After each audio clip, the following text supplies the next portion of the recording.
That gets the message across, doesn't it? Oh, that's pretty awesome, I would say. Yeah, You know, I think your attention. I would have to be walking, because if I was driving, I don't know. I mean, It would be my distracting. attention, Yeah. would certainly go there, right?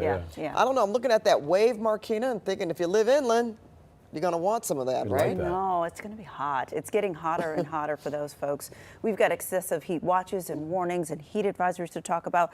Lots of folks are at the beach, and why not? This is going to be the place to be, at least over the next several days for sure, because it's beautiful, but temperatures are comfy. We've got 68 degrees in Oxnard. Here's the difference.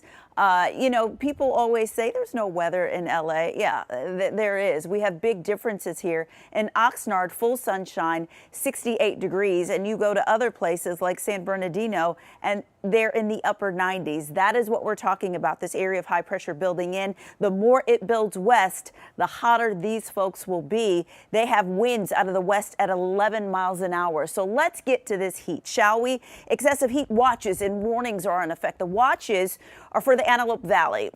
We could see those temperatures get as high as 111 with that area, so we're watching out for that. Excessive heat warnings in effect for Hesperia, Apple Valley. You could see 120, and then we have heat advisories in effect for parts of San Bernardino and Riverside counties. That starts tomorrow and goes through Monday. Taking a look at what we're seeing temperature-wise, whenever you see the oranges and the reds on maps, that lets you know that something's happening. In this case, the heat is happening. We've got 94 degrees right now in Corona, 92 in Riverside, upper 80s in Ontario, 101 in Woodland Hills.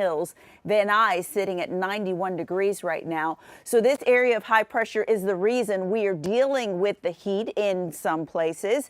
We're talking about it building west. And again, as it does that, the heat will only increase for those folks. We're going to watch what we see tomorrow and notice there are more 90s and triple digits on the board here. We're looking at 105 for a high tomorrow for San Bernardino, 102 for Riverside, 101 for Ontario. So the heat is definitely increasing. 70s for the beaches over the next few days, 80s for LA and Orange County, 90s for the valleys. And there go the triple digits for the Inland Empire and the high desert over the next several days. Guys, back to you. All right. Thanks so much, Markina.